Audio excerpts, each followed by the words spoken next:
ایک کے بعد دوسرا۔ پرل ہاربر امریکہ کی ایک بندرگاہ ہے۔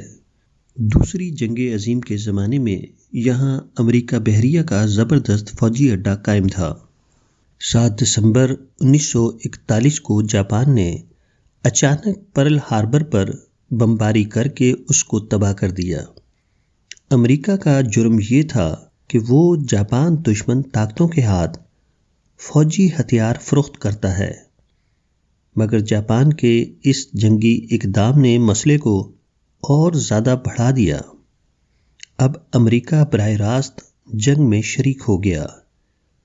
اس کے بعد امریکہ، برطانیہ اور روس نے مل کر وہ فوجی محاذ قائم کیا جو تاریخ میں اتحادی طاقتوں کے نام سے مشہور ہے۔ اس فوجی اتحاد کا سب سے زیادہ نقصان جاپانیوں کے حصے میں آیا۔ امریکہ نے اگست 1945 میں جاپان کے 2 صنعتی شہروں ہیروشیما اور ناگاساکی پر تاریخ کے پہلے ایٹم بم گرائے۔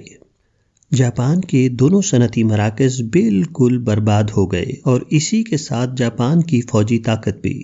پرل ہاربر پر بمباری کرنا بلا شبہ جاپان کی عظیم الشان فوجی غلطی تھی۔ اس اقدام نے غیر ضروری طور پر امریکہ کو جاپان کا دشمن بنا کر براہ راست اس کے خلاف کھڑا کر دیا۔ مگر جاپان ایک زندہ قوم تھی۔ اس نے ایک غلطی کے بعد دوسری غلطی نہیں کی۔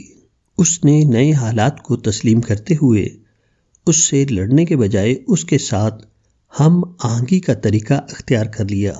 جاپان کی اس عقل مندی نے اس کے لیے ایک نیا عظیم تر امکان کھول دیا۔ جنگی میدان میں اقدام کے مواقع نہ پا کر اس نے تعلیم اور صنعت کے میدان میں اپنی جدوجہد شروع کر دی۔ سیاسی اور فوجی اعتبار سے اس نے امریکہ کی بالادستی تسلیم کر لی اور دوسرے پرامن میدانوں میں اپنے آپ کو موڑ دیا۔ اس کا نتیجہ یہ ہوا کہ 30 سال میں جاپان نے پہلے سے بھی زیادہ طاقتور حیثیت حاصل کر لی۔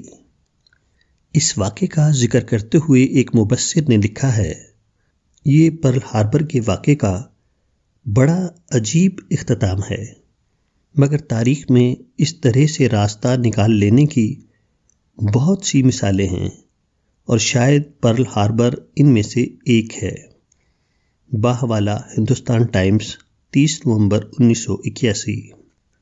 ہر ناکامی کے بعد ایک نئی کامیابی کا امکان آدمی کے لیے موجود رہتا ہے، بشرطے کہ وہ نہ چھوٹی اکڑ دکھائے اور نہ بے فائدہ ماتم میں اپنا وقت ضائع کرے، بلکہ حالات کے مطابق از سر نو اپنی جدوجہد شروع کر دے۔